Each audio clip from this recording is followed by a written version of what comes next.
Hello friends, आज के इस वीडियो में हम क्लास 10th के साइंस के first chapter chemical reactions and equations के बारे में पढ़ेंगे। केमिकल रिएक्शंस क्या होती हैं? क्या इन्हें हम अपने डेली लाइफ में रिलेट कर सकते हैं? या ऐसे कौन से केमिकल चेंजेस हैं जो आप अपने डेली लाइफ में देख पाते हैं? देखिए, किसी भी चैप्टर को इजी बनाने के लिए उसको अपने डेली लाइफ से रिलेट करना बहुत ज़रूरी होता है, वरना डेफिनेशंस पढ़ के कोई भी याद कर सकता है, लेकिन इनको समझने के लिए ज़रूरी है कि हम चीज़ों को अपने आसपास के एटमॉस्फेयर में ऑब्जर्व कर कौन से केमिकल चेंजेस हैं जो आप अपने डेली लाइफ में देख पाते हैं। सोचिए।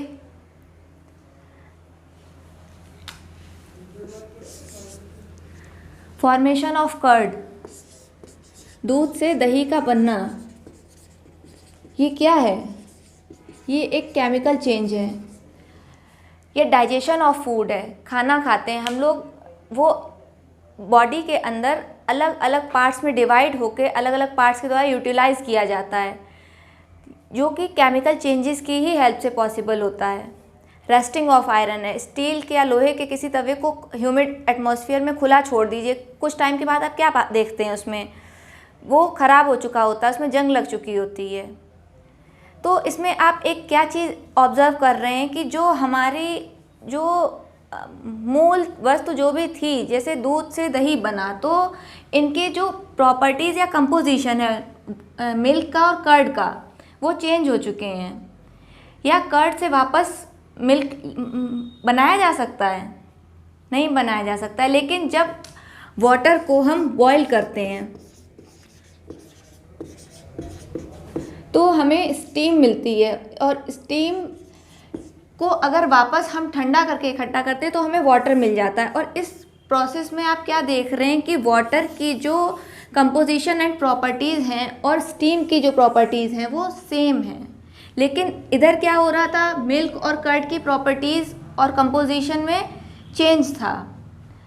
तो इस तरीके से हम केमिकल चेंजेस और फिज़िकल चेंजेस में डिफरेंस समझ सकते हैं, क्योंकि केमिकल रिएक्शंस और इक्वेशंस को समझने के लिए पहले केमिकल रिएक्शंस में, केमिकल चेंजेस में और फिज़िकल चेंजेस में डिफरेंस पता होना बहुत ज़्यादा ज़रूरी है। तो केमिकल चेंजेस और फिज़िकल चेंजेस में आप क्या डिफरेंस ऑब्जर्व कर पा रहे हैं? केमिकल चेंजेस वो होते हैं जिसमें हमारे सब्सटेंस के प्रॉपर्टीज़ एंड कंपोजिशन चेंज हो जाते हैं, और इनको वापस किसी भी मेथड के तरीके से वापस रिवर्स नहीं किया जा सकता है। लेकिन फिज़िकल चेंजेस क्या होते हैं? जैसे हमने एक हैंकी को फोल्ड किया, इसका शेप चेंज हो गया, लेकिन वापस हैंकी को खोल देंगे तो ये वापस अपने स्क्वायर फॉर्म में मिल जाएगा। या वाटर में अगर हम सैंड मिला दें, इनको फिल्टर करके वापस हम अलग अलग सेपरेट कर सकते हैं, और इनके जो वाटर और सैंड का जो मिक्सचर है उसकी प्रॉपर्टीज़ एज इट इज़ रहती हैं, जो वाटर और सैंड की सेपरेट होने पर होती हैं। तो सिर्फ केमिकल चेंजेस और फिज़िकल चेंजेस में प्रॉपर्टीज़ एंड कंपोजिशन का डिफरेंस है। जिनमें प्रॉपर्टीज़ एंड कंपोजिशन सेम बना रहता है वो हमारे होते हैं physical changes. And chemical changes में क्या होता है? सब्सटेंस की प्रॉपर्टीज़ एंड कंपोजिशन चेंज हो जाते हैं। तो अब ये डिफरेंसेस क्लियर होने के बाद हम केमिकल रिएक्शंस के बारे में समझेंगे। Chemical reaction, the change of one or more substances into other substances having different composition and different properties is called chemical reaction. ऐसा रिएक्शन जिसमें चेंज एक या एक से ज़्यादा सब्सटेंसेस नए सब्सटेंस में चेंज हो जाते हैं, जिनके कंपोजिशन यानी गुणधर्म और प्रॉपर्टीज़ डिफरेंट होती हैं, ऐसे रिएक्शन को केमिकल रिएक्शन कहते हैं। It can't be reversed by physical methods. Chemical reaction को physical methods like magnetism, evaporation, filtration and distillation, ये हमारे प्रीवियस क्लास के चैप्टर्स हैं, टॉपिक्स हैं, इनसे चेंज नहीं किया जा सकता है। केमिकल रिएक्शन इन्वॉल्व्स, एक केमिकल रिएक्शन क्या क्या हो सकता है? Change in state, change in colour, change in temperature and evolution of gas. Change in state, कैसे चेंज इन स्टेट होता है? जैसे हाइड्रोजन और ऑक्सीजन, हाइड्रोजन एंड ऑक्सीजन मिलकर, हाइड्रोजन गैस है एंड ऑक्सीजन भी गैस है, ये मिलकर हमारा वाटर बनाते हैं H2O, जो कि लिक्विड होता है। तो हम दो गैसेस मिलकर लिक्विड फॉर्म में वाटर बना रही हैं, तो केमिकल चेंज क्या हो रहा है, चेंज इन स्टेट हो रहा है, गैसेस मिलकर लिक्विड बना रही हैं। चेंज इन कलर को कैसे समझेंगे एग्जाम्पल के थ्रू। सिल्वर क्लोराइड को अगर हम एयर में छोड़ देते हैं तो हम क्या देखते हैं, सिल्वर और क्लोराइड हमको अलग अलग मिलते हैं, और ये जो हमारा सिल्वर क्लोराइड होता है ये वाइट कलर का मिक्सचर होता है, जबकि ये जो सब्सटेंस हमें मिलते हैं एयर में रखने के बाद ये ग्रे कलर के हो जाते हैं।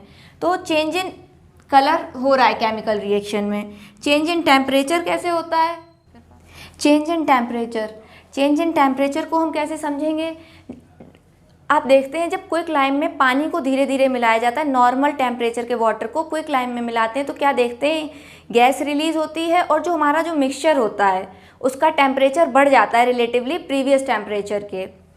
इवोल्यूशन ऑफ गैस, कई केमिकल रिएक्शंस ऐसे होते हैं जिनमें गैस जनरेट होती है, इवोल्यूशन ऑफ गैस होता है। अक्सर ऐसे एग्जाम्पल्स पूछे जाते हैं केमिकल रिएक्शन के जो हमारे डेली लाइफ में होते हैं, तो उनको हमने पढ़ तो लिया ही है, इनको हम नोट डाउन और कर लेंगे। What are the example of chemical reactions that happens in our daily life? Cooking of food, खाना का बनना, digestion of food, भोजन का पाचन, respiration, श्वसन अभिक्रिया, rusting of iron, लोहे में जंग लगना, एंड फॉर्मेशन ऑफ कर्ड, दूध से दही का बनना। ये सारे हमारे एग्जाम्पल्स हैं ऐसे केमिकल रिएक्शंस के जो हमारे डेली लाइफ में होते हैं। अब इसके बाद हम रिएक्टेंट्स और प्रोडक्ट्स के बारे में पढ़ेंगे, क्योंकि केमिकल रिएक्शन में दो चीज़ें हम देख रहे हैं, एक तो जो लोग पार्टिसिपेट कर रहे हैं, जो फॉर्मेशन ऑफ कर्ड में मिल्क है वो हमारा रिएक्टेंट है, और जो कर्ड हमको मिल रहा है वो प्रोडक्ट है। लेकिन इनको डेफिनेशन फॉर्म में कैसे लिखेंगे, इन एग्जाम्स में डेफिनेशंस पूछी जाती हैं। तो रिएक्टेंट्स यानी अभिकारक, इनकी डेफिनेशन हम क्या लिखेंगे, the substances who takes part in the chemical reaction are called reactants.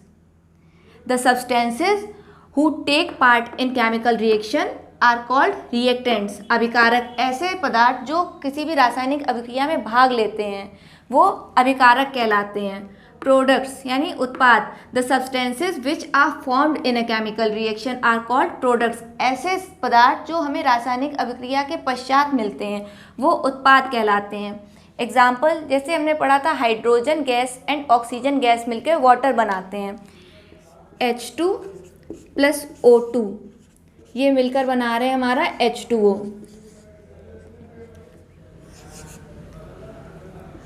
तो यहाँ पर हमारे रिएक्टेंट्स क्या हैं, ये हमारे रिएक्टेंट्स हैं, और ये वाटर हमारा प्रोडक्ट है।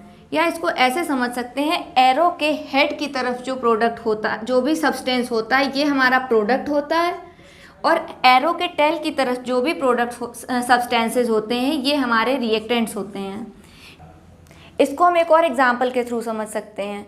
When a magnesium ribbon is burned in presence of oxygen, जब एक मैग्नीशियम रिबन को ऑक्सीजन की प्रेजेंस में बर्न किया जाता है तो हमें मैग्नीशियम ऑक्साइड मिलता है। तो इस एग्जाम्पल को लिखेंगे कैसे हम, when magnesium ribbon is burned in presence of oxygen then it forms magnesium oxide. इतना सारा लिखना पड़ेगा, तो इसके लिए यहाँ से हमको क्या ज़रूरत पड़ती है, इसको एक छोटे फॉर्म में लिखने की या एक केमिकल इक्वेशन लिखने की।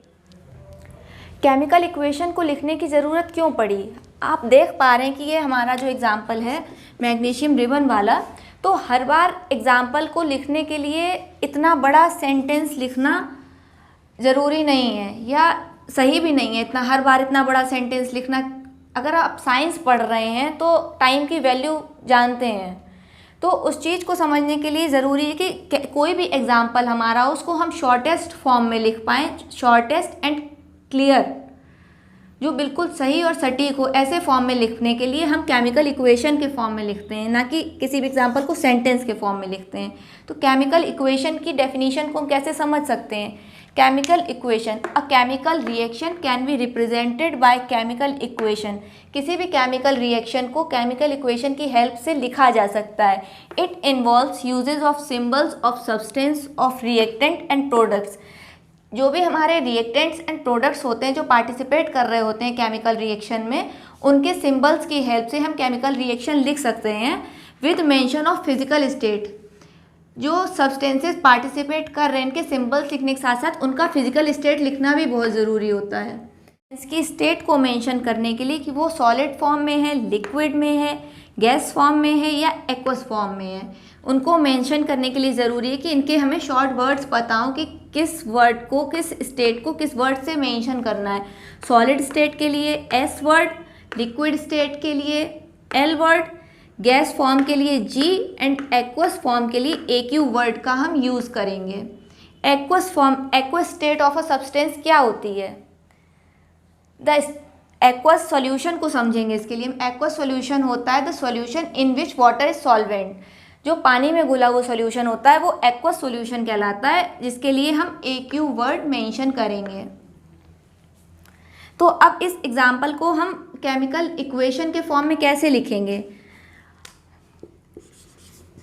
Magnesium ribbon plus oxygen, oxygen की प्रेजेंस में ये बर्न हो रहा है ना, तो ऑक्सीजन ये मिलकर बना रहे हैं मैग्नीशियम ऑक्साइड। तो क्या ये इक्वेशन सही लिख दी है मैंने? ये इनके सिंबल्स हैं? नहीं, ये वर्ड इक्वेशन कहलाएगी। हमने वर्ड यूज़ कर दिए, सेंटेंस की जगह पे वर्ड यूज़ कर दिए, ये एक वर्ड इक्वेशन हो गई, पर ये केमिकल इक्वेशन नहीं है, केमिकल इक्वेशन का फॉर्म नहीं है। तो केमिकल इक्वेशन के फॉर्म में लिखने के लिए हमें किसी भी सब्सटेंस के सिंबल्स पता होना बहुत ज़रूरी है। जैसे मैग्नीशियम के लिए हम Mg सिंबल यूज़ करते हैं, ऑक्सीजन के लिए O2, और ये मिलके हमारा बना रहा है मैग्नीशियम ऑक्साइड MgO। अब ये इक्वेशन सही है, कंप्लीट है या नहीं? नहीं, क्योंकि यहाँ पर हमने फिजिकल स्टेट को मेंशन अभी नहीं किया है। मैग्नीशियम किस स्टेट में है? सॉलिड। ऑक्सीजन गैस फॉर्म में है, और जो मैग्नीशियम ऑक्साइड हमें मिला है ये MgO, ये भी हमारा सॉलिड स्टेट में है। अब ये इक्वेशन कंप्लीट है? ये इक्वेशन अभी कंप्लीट नहीं है, क्योंकि हमने इसमें नंबर ऑफ एटम्स कैलकुलेट नहीं किए, यानी कि इसकी बैलेंसिंग नहीं की है। किसी भी इक्वेशन को कंप्लीट तभी माना जाएगा जब उसकी स्टेट भी मेंशन हो, साथ में वो इक्वेशन बैलेंस्ड हो। बैलेंस्ड इक्वेशन क्या होती है? केमिकल इक्वेशन को बैलेंस कैसे करना है, how to balance a chemical equation, ये क्लास 10th का इम्पॉर्टेंट टॉपिक है बोर्ड एग्ज़ाम्स के लिए। और साथ ही कि ये एक ऐसा टॉपिक है जिसमें बच्चे बहुत ज़्यादा डिफ़िकल्टी फेस करते हैं। और परेशानी होती क्यों है? क्योंकि हम टॉपिक से को अवॉइड करते हैं, हम उन चीज़ों से बचना चाहते हैं। अगर हम केमिकल इक्वेशन को बैलेंस करने की प्रॉपर प्रैक्टिस कर लें तो ऐसा कोई इक्वेशन नहीं है, चाहे वो बड़े से बड़ा इक्वेशन हो या एकदम छोटा, हम उसको ईजिली बैलेंस कर पाएंगे। लेकिन उसके लिए ज़रूरी है प्रैक्टिस।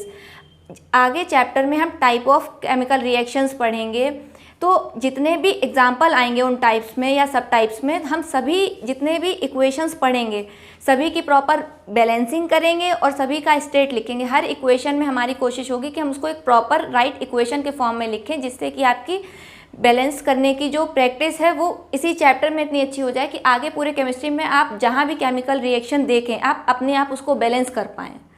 तो आइए समझते हैं। Fe प्लस H2O, आयरन और वाटर ये मिलके बना रहे हैं हमारा, ये है Fe3O4 ferric oxide. Ferric oxide plus hydrogen ये बना रहे हैं। तो इस केमिकल रिएक्शन में ये हमारे क्या हैं, रिएक्टेंट्स हैं या प्रोडक्ट्स हैं? ये हमारे रिएक्टेंट्स हैं, ये एरो के टेल की तरफ हैं, ये मिलकर रिएक्शन को कर रहे हैं, ये हमारे रिएक्टेंट्स हैं। और हमें क्या मिल रहा है केमिकल रिएक्शन के बाद? Fe3O4 ferric oxide and hydrogen, ये हमें नए प्रोडक्ट्स मिल रहे हैं, नए सब्सटेंसेस मिल रहे हैं। तो ये क्या है? ये प्रोडक्ट्स हैं, यानी कि ये उत्पाद हैं रासायनिक अभिक्रिया के। अब केमिकल रिएक्शन के लिए क्या ज़रूरी है, क्या चीज़ मेंशन करना ज़रूरी है? स्टेट इनका, कि ये किस फिजिकल स्टेट में है। आयरन हमारा सॉलिड स्टेट में है, ये H2O वाटर का फॉर्मूला होता है, लेकिन मैं यहाँ पर G लिख रही हूँ। क्या ये सही है?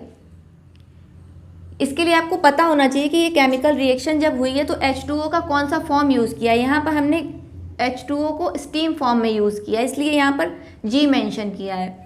Fe3O4 यानी कि फेरिक ऑक्साइड, हर बार आप पूरा नाम लेंगे किसी भी प्रोडक्ट का, सब्सटेंस का, या जो भी आपको मिल रहा है उत्पाद उसका, ताकि आपको ये फॉर्मूले लर्न हो पाए कि Fe3O4 फेरिक ऑक्साइड है, या ये H2O ये वाटर है, ये हाइड्रोजन गैस हमें मिल रही, तो ये हमको सॉलिड फॉर्म में मिला है और हाइड्रोजन गैस होती है हमको गैस फॉर्म में मिला है। कंप्लीट हो गई केमिकल इक्वेशन। अभी इसकी बैलेंसिंग बाकी है। अब बैलेंसिंग करने के लिए हम क्या चेक करेंगे कि किसी भी एलिमेंट के, जो भी एलिमेंट्स हमारे पार्टिसिपेट कर रहे हैं, इनके नंबर ऑफ एटम्स रिएक्टेंट्स में और प्रोडक्ट्स में इक्वल होने चाहिए।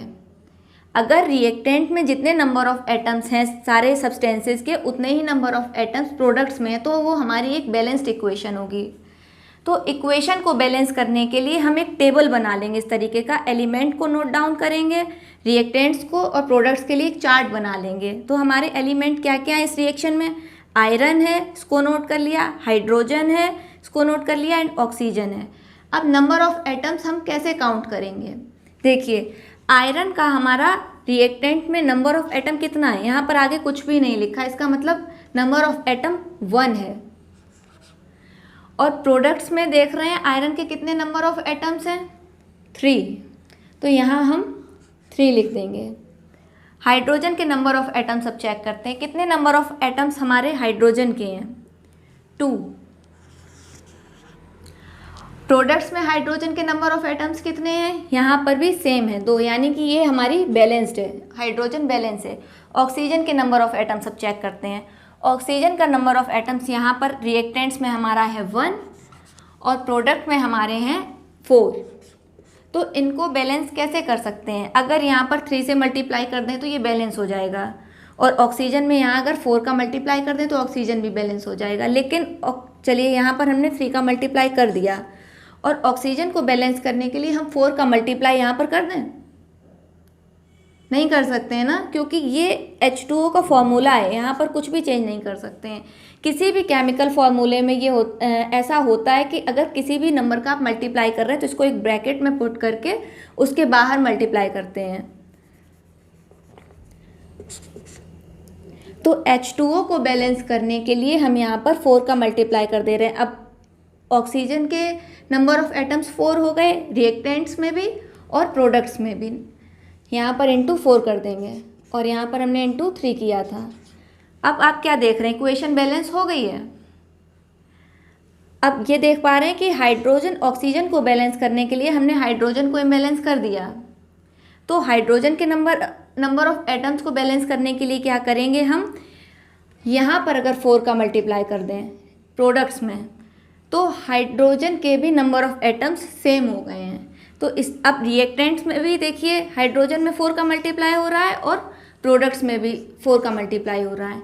अब ये एक कंप्लीट केमिकल इक्वेशन है, इसकी हमने स्टेट भी मेंशन कर रखी है और नंबर ऑफ एटम्स भी क्रॉस चेक कर लिए हैं। तो जो ये हमारा जो मेथड है जिससे हमने इस केमिकल रिएक्शन को बैलेंस किया है, इसको कहते हैं हिट एंड ट्रायल मेथड।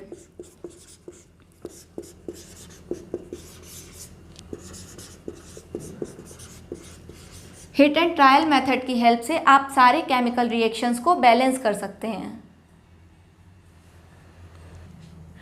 ये आयरन प्लस H2O वाला जो हमारा रिएक्शन अभी हमने किया वो थोड़ा बड़ा केमिकल इक्वेशन था और हो सकता है काफ़ी लोगों के समझ में ना आया हो या काफ़ी टफ लगा हो। तो इसके लिए हम बैलेंसिंग को समझने के लिए एक छोटा एग्जाम्पल लेते हैं। चलिए अपना मैग्नीशियम रिबन वाला एग्जाम्पल ले लेते हैं। हमने क्या किया था, मैग्नीशियम रिबन को ऑक्सीजन के साथ बर्न किया था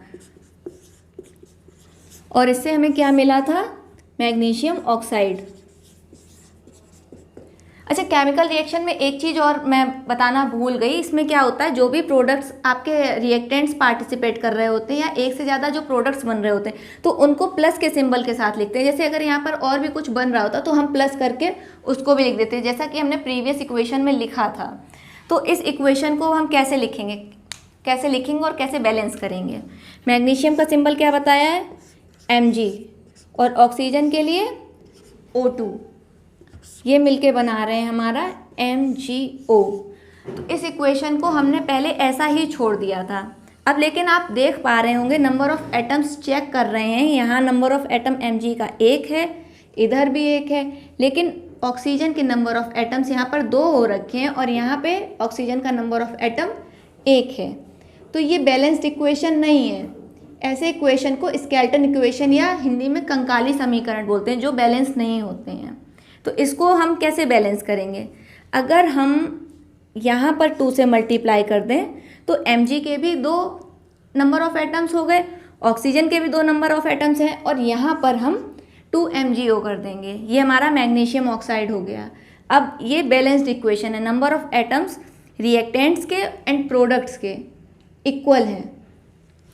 ये हमारे रिएक्टेंट्स हैं एंड ये प्रोडक्ट है। ये सब चीज़ें हर केमिकल रिएक्शन में आप मन में रिवाइज करते चलिए कि रिएक्टेंट्स क्या हैं, प्रोडक्ट्स क्या हैं, कैसे बैलेंस कर रहे हैं। अभी ये कंप्लीट नहीं हुई है, इसकी हमें स्टेट लिखना बाकी है, तभी ये एक एक्यूरेट केमिकल रिएक्शन होगी। तो इसको हम क्या लिखेंगे? 2 Mg सॉलिड प्लस ये ऑक्सीजन गैस, और ये मिलके हमारा बना रहे हैं MgO सॉलिड। ये एक परफेक्ट केमिकल रिएक्शन है, बिल्कुल सही लिखी हुई है केमिकल इक्वेशन। एक और एग्जांपल ले लेते हैं, चलिए। हाइड्रोजन और ऑक्सीजन ये मिलके हमारा वाटर बना रहे हैं H2O। तो अब नंबर ऑफ एटम्स आप क्रॉस चेक करिए, रिएक्टेंट्स के और प्रोडक्ट्स के क्या सेम हैं? हाइड्रोजन के नंबर ऑफ एटम्स इधर कितने हैं? 2, और प्रोडक्ट के साइड हाइड्रोजन के नंबर ऑफ एटम्स कितने हैं? ये भी 2 हैं, यानी कि हाइड्रोजन बैलेंस्ड है। लेकिन ऑक्सीजन के केस में देखिए, यहाँ नंबर ऑफ एटम्स 2 हैं, लेकिन यहाँ नंबर ऑफ एटम ऑक्सीजन का 1 है। तो इसको कैसे बैलेंस करेंगे? अगर हम हाइड्रोजन के यहाँ पर 2 से मल्टीप्लाई करें और यहाँ पर भी 2 से मल्टीप्लाई करें, तो आप क्या देख रहे हैं? हाइड्रोजन के नंबर ऑफ एटम्स सेम है और ऑक्सीजन के भी नंबर ऑफ एटम्स 2 हो गए। तो आई होप अब आप लोग बैलेंसिंग काफ़ी समझ में आई होगी। अब इसका हम स्टेट और मेंशन करेंगे कि कौन से सब्सटेंस किस स्टेट में है। हाइड्रोजन हमारा गैस फॉर्म में है, ऑक्सीजन भी गैस फॉर्म में है, एंड H2O हमारा वाटर यानी कि लिक्विड फॉर्म में है। इतने एग्जाम्पल्स ही अभी हम रखते हैं। अब अपने नेक्स्ट क्लास में जब हम टाइप ऑफ केमिकल रिएक्शंस पढ़ेंगे, उनके जब सब टाइप्स पढ़ेंगे, उसमें हम जितने भी एग्जाम्पल्स लेंगे उनको हम प्रॉपर वे में बैलेंसिंग कराएंगे, स्टेट मेंशन करेंगे, हर बार रिएक्टेंट्स एंड प्रोडक्ट्स को के बारे में जानेंगे, जिससे कि आपको ये सारे डेफिनेशंस चैप्टर पढ़ते पढ़ते लर्न हो जाएंगी एंड केमिकल इक्वेशन को बैलेंस करना आपको प्रॉपर वे में आ जाएगा। So till then, thank you and bye bye.